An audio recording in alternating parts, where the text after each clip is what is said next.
No, Daffy, not again! Oh, that is one loony duck, and that is one persistent pig.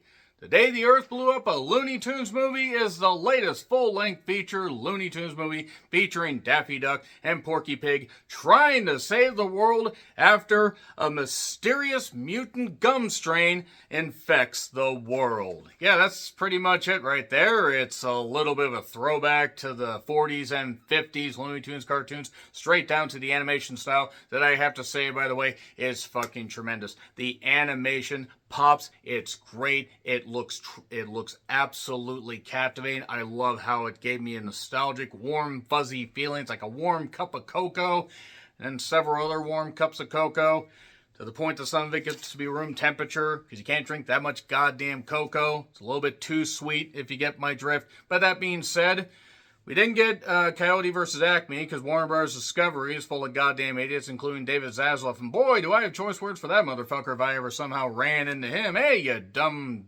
stupid son of a bitch. How the fuck do you think you can run a business into the ground any faster? Also, he supports the wrong goddamn political party, so fuck him. Hope he goddamn rots from the inside out. That being said, The Day the Earth Blew Up, a Looney Tunes movie, just hit theaters. And with so little fanfare that I actually didn't realize it was coming out until recently, and decided, why the hell not? I'll give it a shot. So if 13 people are credited with writing this, and I'm just going to say right now before I talk about more positives, that is way too many people. I'm all for people getting the goddamn job, but you could have just... There were story consultants or story people also, but it's a simple story. It's a goddamn Looney Tunes movie.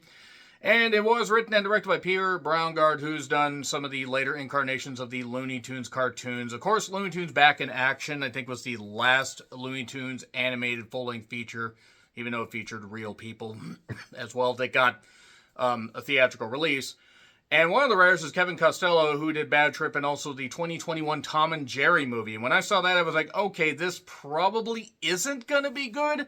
I'm happy to report, however, that despite some warts, despite some gags that either don't work because they're a little too modernized, at least for my taste, and some gags that go on forever, like there are a couple that repeat, there are a couple that go maybe a few seconds longer than they need to, and maybe at 91 minutes, it's a little stretched out, even though I think by the time the credits roll, it's like 82 minutes. It pretty much mostly works, thanks to the animation, by the way, which I have to say is phenomenal. Seeing this on the big screen really does make it pop. Eric Bauza voices Daffy and Porky. Candy Milo voices Petunia Pig. The most famous voice actor that gets a big role probably would be Peter McNichol, who voices the Invader. You do have Wayne Knight, and you have Nick Simontas, and you have others. You can check out the cast. But basically, it starts out with an origin story. You have Daffy and Porky being found as orphans, so to speak, on this farm by this guy named Farmer Jim. He raises them. We get a storybook-like thing. And then after Farmer Jim has to go to the big farm in the sky, shall we say, Daffy and Porky are tasked with one bit of advice. You know, nothing bad can happen as long as you stick together. Also, take care of the house. Well, unfortunately, a meteor hits. This one scientist observing, at an observatory. Obviously, where the fuck else would you be observing things? Certainly not with your head in the ground like an ostrich, which would be very hard to do unless you want to observe worms. And worms are not featured in this. But he goes to find this asteroid, and there's also this gum company. It's like Gradeview Village, I believe, is the name of the town. There's Super Strongberry is the name of this new flavor. And Petunia Pig happens to be working at this particular lab that also ends up kind of becoming a housing for strange and bad things to eventually happen. So I will say that the kids will mostly enjoy this. If you're like me, and I know I'm like me, and if I wasn't like me, who the fuck else would I be? And you love Looney Tunes cartoons when you were a kid, and now, there's a lot to enjoy in this. Yes, there are some gags that don't necessarily work. As I said, there are a few wrinkles. There are a few things they go back to a little bit too much. They try the That's All Folks thing a bit too much. They do the crying thing a little bit too much, even though it does factor into something in the third act. I like Peter McNichol in this. I thought that there were some great, mixtures of like, the 2D animation while also having like enough modernized, look about it. So retro and modern, good mix there. So I will say that this movie does get an absolutely, pretty large recommendation, but just go in with expectations a little bit low so you can be surprised by this. But it ends up being, pretty goddamn good. It ends up being pretty entertaining, and it came out of nowhere, and I hope this movie does end up at least becoming a sleeper hit in theaters. I just fear, unfortunately, this will probably end up getting shoved onto streaming, and there are some nice things about this. There are some things to really like, but also there's no real element of danger. I mean, it is a Looney Tunes movie, and the false ending, I mean, I sort of understood, but the false ending almost felt tacked on, even though it kind of makes sense, but then it just eliminates any element of danger that there actually kind of was. But nevertheless, the idea behind what goes on works for the most part. So it is in theaters. If you want to check it out, your kids will like it, and if you're a Looney Tunes fan, you may like it. 3, 2, 1, spoilers. So basically, what ends up happening is that scientists observe that stuff, the asteroid, ends up getting infected. There's this goo that he takes in a briefcase. It's all dripping out. And this goo is over this roof, on the roof. The big hole in it, how they never noticed the big hole in the roof, I'll never know. But we do see the origin story, Farmer Jim, that kind of stuff. And he makes sure to tell them to take care of the house, all that. And even though, the house is in disrepair, they don't have a lot of money, they never really had jobs, they get basically an ultimatum in 10 days. They have to either fix their roof or they are basically out of their house. They're going to be kicked out. So they try coffee shop job. That doesn't necessarily work. They try delivering. They try Ubering with a horse.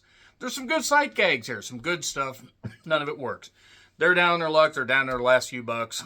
This diner lady basically gives them a couple free milkshakes. It looked like you two could use a little bit of help.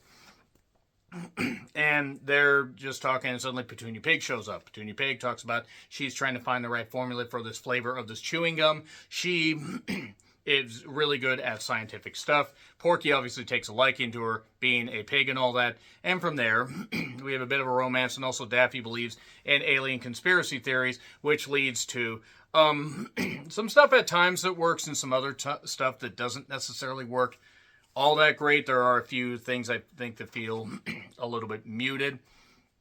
But that being said, the scientist guy shows up with the briefcase, ends up in there, and drops this alien compound into the vat, the gum vat. And what basically ends up occurring is this stuff ends up creating basically alien embryos, shall we say, like even an eye in the mouth to be able to control them. And that's where the invader comes in, Peter McNichol. And that's his idea. He wants to basically take over the goddamn world. Remember that. He wants to take over the goddamn world. And since they're all mindless zombies, they just keep saying, chew, chew. How do we undo the chew is what Daffy, Porky, and Petunia are wondering. They end up finding out a bit about this gum. She's got this big old lab where they have these false teeth that chew this gum. And it ends up, showing this eye and this kind of stuff. Because Daffy looks all nuts earlier when they have a great first day at the factory. But then he ends up basically, with gum all over him, ends up ripping off his feathers. He ends up trying to tell people he looks like a babbling lunatic, and the invader's like, oh, we don't have to worry about that guy, it's okay. And then the scientist guy's like, chew. And people are infected, and it's not good because the entire world is basically fucked, controlled by a mind-controlling gum with, again, an alien eyeball in her mouth. And good visuals, by the way. Really good visuals. Like, I really appreciated what the animators did. And on a $15 million budget, they got a lot for that. They saved it by not really having, no offense against anybody, but big-name voice actors, they had to pay a lot, too. Because otherwise, it probably would have ballooned the budget to about 30, and then it probably wouldn't have been much of a hit. But they end up getting, talking to Petunia, even though there's friction between Daffy and Porky. he's inadvertently interrupting Porky's chance to get with Petunia because Daffy's all crazy conspiracy theory, all that stuff. They still haven't fixed the roof. They ran out of money. Daffy ended up getting put in jail. He basically, any money that they had saved up for the roof basically had to be used to bail Daffy out. And then Petunia shows up. He did say one funny thing, though, at one point where she had him sample some gum. Well, you can sample my taste buds anytime you want, Petunia. Well, for science, of course. I go, my God. My God. I laughed, but I'm like, oh boy, that's definitely going to go. I hope that goes over the kids' heads. Mommy, is that what you were doing with the mailman? People still do that with the mailman or the mailwoman? I'm not going to judge much. As long as I can watch. That being said, let's move on from my weird quirks. Let's talk about I'm just going to crumple up the notes here. Let's talk about the fact that they test this gum out.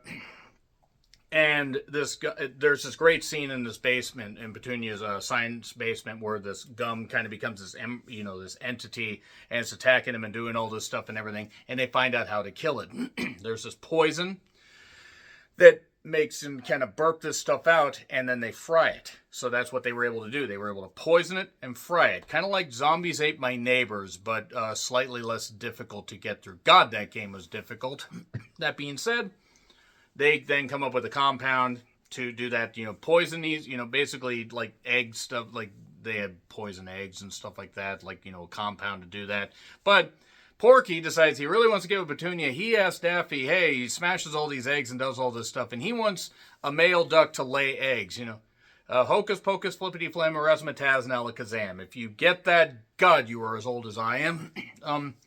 Oh yes, and also there are some references to Night of the Living Dead.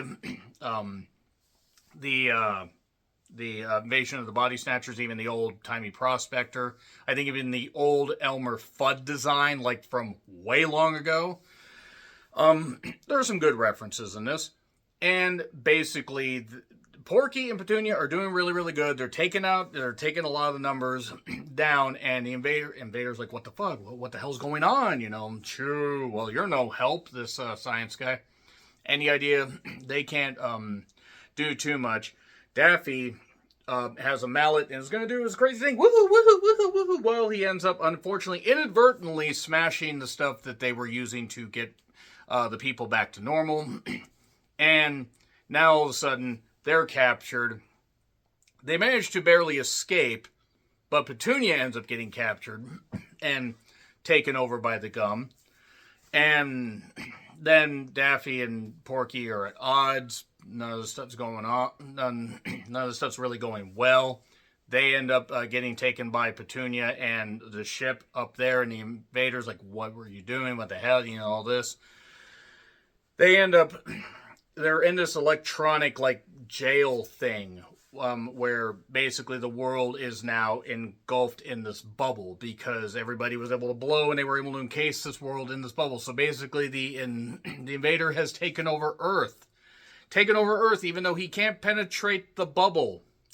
But he's enslaved the Earth, I guess, to have them do his bidding.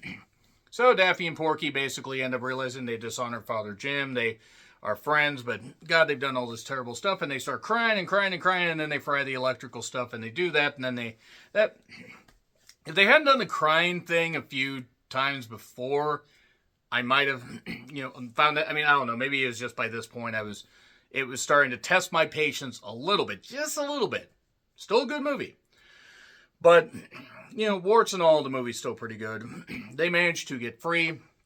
They end up smashing the invader. They basically are able to free the science guy. They're able to free Petunia. And they say to the invader, haha, you were trying to enslave the world. Enslave the world? I was trying to save the world. What? By the way, he also had a particular drink that he was drinking a little bit earlier on that factors in a little bit as to why he was trying to save the world. Because of the natural resource, boba tea. No, really, that's what it was. And then, basically, the idea now is the reason he was trying to save the world is there's this world-killing asteroid. So now they need to Armageddon this bitch, get up there. They need to use this gum, by the way. The gum that a little bit earlier was seen as explosive because Daffy's head exploded in the diner, because Petunia's still trying to figure out all this stuff. They're going to take this exploding gum down there, recreate it, and they're going to do all this. And they use all these false teeth. The false teeth that they had from earlier, the false teeth that the science chew guy brought up. I don't know how he got down there to do that, but nevertheless, they're going to put all the teeth down there and they're going to do this stuff. There's crystals on the bottom. There's crystals hanging up. And oh man, it's terrible. It's terrible because they only have a few minutes left. And then the teeth all fall over when they're like wandering up and doing that. And now they don't know what to do. They don't know what to do. And Daffy basically feels like he screwed up. And Porky says, Daffy, if there was ever a time for you to do something stupid, here's the time. Take your mallet and go down there and smash up all that stuff. He smashes up all the teeth, going nuts, but what he does is he inadvertently knocks those other crystals down, which creates a mouth, which chews the gum, which causes an explosion. But unfortunately, the gum ends up trapping Daffy on a rock, and Petunia goes back up, beamed up into the ship, but Porky goes back to get his friend. They're going to die. Well, that's it. Movie over, folks. They get back down. Petunia does. The invader's like, take me to your closest tea shop and the tea's on me. Okay, everything's good. Science guy's like, whatever. I'm sure he had a name, but I don't care. Science guy is funnier. And then suddenly another object is coming down and it's Porky and Daffy and everybody's fine. And oh, it's all great. Their house is flattened, by the way, earlier by the gum zombies. At least they have each other. It's like Beavis and Butthead Do America. Except that was their TV, so not quite the same thing. How that TV survived all that long, I don't know. But they saw Farmer Jim in the sky and talking about all this. And don't worry, by the way, it's a good thing you saved the family photo. Why did you save the family photo? Or why was it good they saved the family photo? They look in the family photo, and there is a home insurance policy to protect everything up to and including alien gum invasion stuff for $5 million. Because he felt with how destructive they were that he should prepare for anything. So they build a new lavish mansion. The real estate lady comes by and freaks out and her head blows up and stuff like that. And everything's good. Yeah, that's it. That's the Day the Earth Blew Up, a Looney Tunes movie. I don't know why I went so long on this, but I decided just to go a little bit fun with the plot. So that being said, A-.